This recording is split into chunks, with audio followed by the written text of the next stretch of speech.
Hi friends, అందరికీ నమస్తే అండి. Welcome to our channel. Ration కార్డులకు సంబంధించి మీ స్టేటస్ ఏంటి అనేది ఒకసారి కామెంట్ సెక్షన్లో తెలియజేయండి. వీలైనంత వరకు నేను రిప్లై అయితే ఇస్తాను. సో ఆల్మోస్ట్ నేను కొన్ని స్టేటస్లు అనేటివి ఈ వీడియోలో అయితే ఎక్స్ప్లెయిన్ అయితే చేస్తానన్నమాట. సో వీడియోని పూర్తిగా చూసే ప్రయత్నం చేయండి. అలానే నేను ఒక చిన్న ట్రిక్ అనేది చెప్తాను. ఇది మీరు ఫాలో చేసి మీ రేషన్ కార్డులోకి మెంబర్ల యూనిట్లు అనేటివి పెరిగినాయా లేదనేది ఒకసారి నాకు చెక్ చేసి చెప్పండి. అంటే ఎలాగంటే ఇప్పుడు మన యొక్క రేషన్ కార్డులో నలుగురు సభ్యులు ఉన్నారు. ఒకరిని యాడ్ చేసుకునే దాని కొరకు అప్లికేషన్ అనేది చేశాము.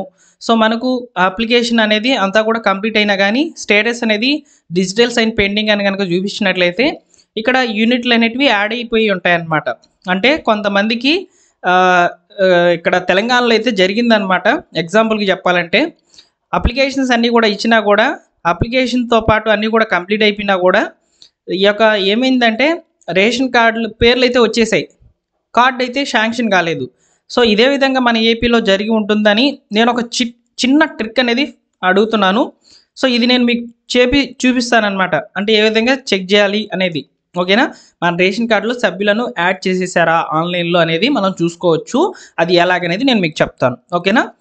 వీటి గురించి ఫస్ట్ ముందుగా మనము ఈ యొక్క టీ నెంబర్ సహాయంతో మన యొక్క స్టేటస్ ఏంటి అనేది ఏ విధంగా చూసుకోవాలనేది చెప్తాను. ఇది మీకు తెలుసు కనుక ఉండినట్లయితే కొంచెం వీడియోని స్కిప్ చేసుకోండి, కొంచెం ముందుకి ఫార్వర్డ్ చేసుకోండి అనమాట.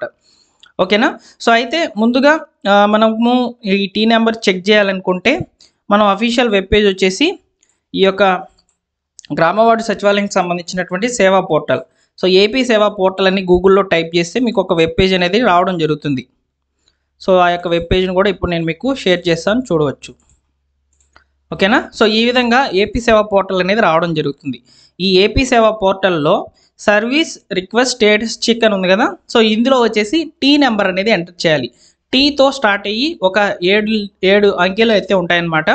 సో ఆ నెంబర్ని 7 లేదా 8 అంకెలు అయితే ఉంటాయి. ఆ నెంబర్ని అయితే ఇక్కడ ఎంటర్ చేసేసి పక్కన అద్దం ఉంది కదా, బూత్ అద్దం లాంటిది, దీని మీద క్లిక్ చేస్తే మీకు ఒక క్యాప్చా అనేది వస్తుంది. క్యాప్చా వచ్చిన తర్వాత ఏం జరుగుతుందంటే మీరు ఆ క్యాప్చాని అయితే సబ్మిట్ చేసిన తర్వాత మీకు ఈ విధంగా అయితే రావడం జరుగుతుంది. ఏ విధంగా అంటే ఈ విధంగా అయితే రావడం జరుగుతుంది. ఇందులో కలర్స్తో సంబంధం లేదండి.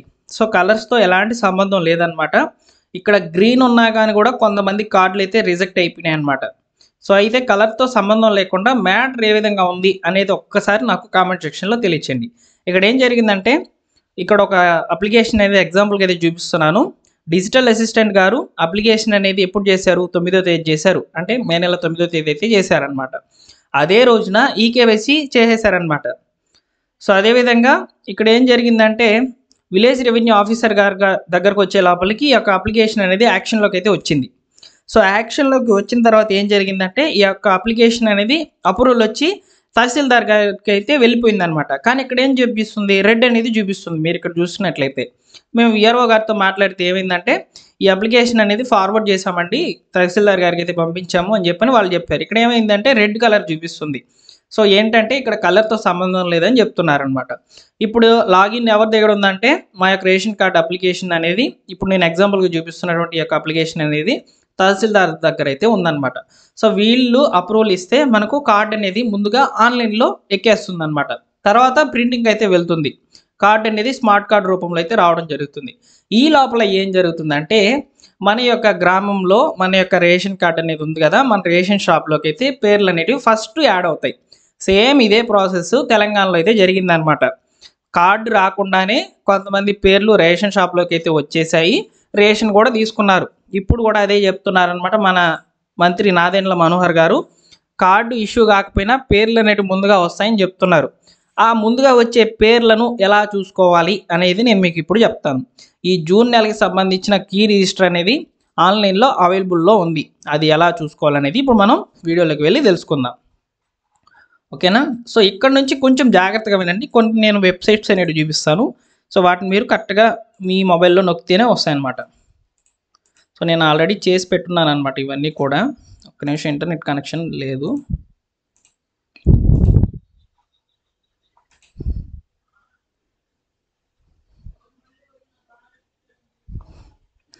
ఫ్రెండ్స్ కాస్త వెయిట్ చేయండి లేదా స్కిప్ చేయండి. ఇంటర్నెట్ కనెక్షన్ కొంచెం లోలో ఉంది మాకు. తెలంగాణలో కూడా సేమ్ ఇదే ప్రాసెస్ జరిగిందండి. అందుకే నేను మీకు ఒకసారి చెక్ చేయండి వస్తుంది అని చెప్పి అడుగుతున్నాను అనమాట. So okay, back to the matter.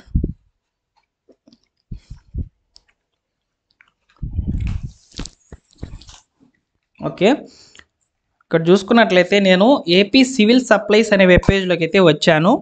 ఇక్కడ నేను ఏపీ ఈపీడిఎస్లోకి వెళ్ళి ఈపీఓఎస్ అనే వెబ్ పేజ్లోకి అయితే వెళ్తున్నాను. అక్కడ అలాట్మెంట్లోకి అయితే వెళ్తున్నాను, కీ రిజిస్టర్లోకి అయితే వెళ్తున్నాను. ఓకేనా, ఇక్కడ మీకు మీ రేషన్ షాప్ నెంబర్ కంపల్సరీగా తెలిసి ఉండాలి. ఇది మీరు గుర్తుపెట్టుకోండి, మీ రేషన్ షాప్ నెంబర్ ఖచ్చితంగా తెలిసి ఉంటేనే ఇది కొంచెం ముందుకైతే వెళ్తుంది అనమాట. ఒకవేళ మనకు కార్డు కనుక శాంక్షన్ అయితే ముందుగా ఆన్లైన్లోకి ఎక్కిస్తారు కదా, ఇక్కడ మనం చూసుకోవచ్చు. ఇది మీరు ఈ మంత్ ఎండ్లో లేదా నెక్స్ట్ మంత్ స్టార్టింగ్లో అన్నా చూసుకోండి. ఖచ్చితంగా కార్డులోకి యూనిట్లు అనేటివి యాడ్ అయిపోయి ఉంటాయి. యూనిట్ అంటే సభ్యులను యాడ్ చేసేసి ఉంటారు, లేదా కొత్త యూనిట్ అనేది పేరు రూపంలో వచ్చేస్తుంది. అది ఎలా చూసుకోవాలనేది ఇప్పుడు నేను మీకు చెప్తున్నాను. ఇది మీకు ఫ్యూచర్లో ఉపయోగపడుతుంది వీడియో అనేది. కాకపోతే ముందుగా చెప్తున్నాను, తెలంగాణలో జరిగింది కదా, అందుకే మీకు కూడా ఉపయోగపడుతుందని నేను మీకు ఒక ప్రాసెస్ అనేది చెప్తున్నాను అనమాట. ఓకేనా, సో ఇక్కడ శ్రీ బాలాజీ అనేది తిరుపతి జిల్లా పేరు అనేది గుర్తుపెట్టుకోండి. తిరుపతి జిల్లా అని లేదు, శ్రీ బాలాజీ అని ఉందన్నమాట. సో తిరుపతి జిల్లా మాది. సో శ్రీ బాలాజీ అని ఇక్కడ పేరు ఉంది కాబట్టి సెలెక్ట్ చేసుకున్నాను అనమాట. అంటే బ్లూ లింక్ మీద క్లిక్ చేయాలి. ఇక్కడ మా యొక్క మండలం అయితే సెలెక్ట్ చేసుకున్నాను చూడండి, డక్కిల్ మా మండలము. నెక్స్ట్ చూసుకున్నట్లయితే ఇక్కడ మనకు మా యొక్క రేషన్ షాప్ వచ్చేసి 33 మా రేషన్ షాపు. ఇక్కడ చూడండి 0934033 ఇది మా రేషన్ షాప్ నెంబరు. సో ఈ బ్లూ లింక్ మీద క్లిక్ చేస్తున్నాను. క్లిక్ చేసిన తర్వాత ఇక్కడ పేర్లు అనేవి వచ్చే చూడండి. మీ గ్రామంలో ఎవరెవరు రేషన్ తీసుకుంటున్నారు, పేర్లు ఉన్నాయా లేదా అనేది చూసుకోవాలనుకుంటే ఇదే ప్రాసెస్. ఇక్కడ ఎగ్జాంపుల్గా మనము ఒకటి చూద్దాం. ఇక్కడ ఏంది చూద్దాం, యూనిట్లు చూద్దామా? ఓకేనా, సో శ్రీరామ్ లలిత అని ఉంది కదా, ఈ శ్రీరామ్ లలిత వారి యొక్క ఇంట్లో వచ్చేసి 4 సభ్యులు అయితే ఉన్నారు. వీరు మనం ఎగ్జాంపుల్గా అనుకుందాం, శ్రీరామ్ లలిత అనే వాళ్ళు ఏం చేశారంటే ఒక సభ్యుడిని యాడ్ చేసుకునే దాని కొరకు అప్లికేషన్ అనేది ఇచ్చారు. ఎక్కడిచ్చారు? సచివాలయంలో అయితే ఇచ్చారు, లేదా వాట్సాప్ గవర్నెన్స్ ద్వారా అయితే ఇచ్చారు. ఇక్కడ ఏం జరిగిందంటే అన్నీ కూడా కంప్లీట్ అయిపోయినా కానీ స్టేటస్లో అన్నీ కూడా పెండింగ్లో ఉన్నట్లు చూపించినట్లయితే, ఒకవేళ అప్రూవల్ కనుక వచ్చేసినట్లయితే ఇక్కడ ఏం జరుగుతుందంటే ఒక యూనిట్ అనేది పెరుగుతుంది. ఈ 4 అనే యూనిట్ అనేది 5గా మారుతుంది. ఇప్పుడు మీరు కీ రిజిస్టర్ అనేది ఓపెన్ చేసి చూడండి. ఎవరైతే రేషన్ కార్డులోకి మెంబర్లను యాడ్ చేసుకునే దాని కొరకు అప్లికేషన్ చేసి ఉన్నారో, ఓకేనా, మీ యొక్క రేషన్ షాప్లో మీ పేరు అనేది యాడ్ అయి ఉందా లేదనేది చూసుకోవచ్చు. పేర్లు అయితే చూడలేము, యూనిట్లు పెరిగి ఉంటే పేర్లు యాడ్ అయినట్లు అర్థం. ఓకేనా, సో ఈ ట్రిక్ని మీరు ఒకసారి చూడండి, చూసి నాకు ఖచ్చితంగా కామెంట్లో తెలియజేయండి ఫ్రెండ్స్. ఎందుకంటే చాలామందికి కూడా ఈ యొక్క సమాచారం ఉపయోగపడుతుంది. చాలామంది కూడా అడుగుతున్నారు రేషన్ కార్డుల మీద అప్డేట్ చెప్పండి అని. ఈ కీ రిజిస్టర్ అనేది చూసుకోండి. తెలంగాణలో అయితే ఇదే జరిగింది, అందువల్ల నేను మన ఏపీలో కూడా ఇదే జరుగుతుందని చెప్తున్నాను. ఎందుకంటే ముందుగా ఆన్లైన్లోకి పేర్లు అనేటివి వస్తాయి కాబట్టి ఆన్లైన్లో పేర్లు వచ్చాయా లేదా ఎలా చూసుకోవాలనేది ఇక్కడ ఈ సమాచారం అనేది మీకు ఉపయోగపడుతుందని చేస్తున్నాను అనమాట. ఓకేనా, ఈ వీడియో నచ్చితే లైక్ చేయండి ఫ్రెండ్స్, లైక్ చేసి తప్పకుండా షేర్ చేసే ప్రయత్నం చేయండి. అలానే మన ఛానల్ ఫస్ట్ టైం కనుక విజిట్ చేస్తున్నట్లయితే సబ్స్క్రైబ్ చేసుకోండి. గవర్నమెంట్ విడుదల చేసేటువంటి అప్డేట్స్ అన్నింటినీ కూడా ముందుగా వీడియోస్ రూపంలో మా టెలిగ్రామ్ ఛానల్లో, అదేవిధంగా మెసేజ్ రూపంలో అయితే అందించడం జరుగుతుంది. ఓకేనా, థ్యాంక్ యూ ఫర్ వాచింగ్.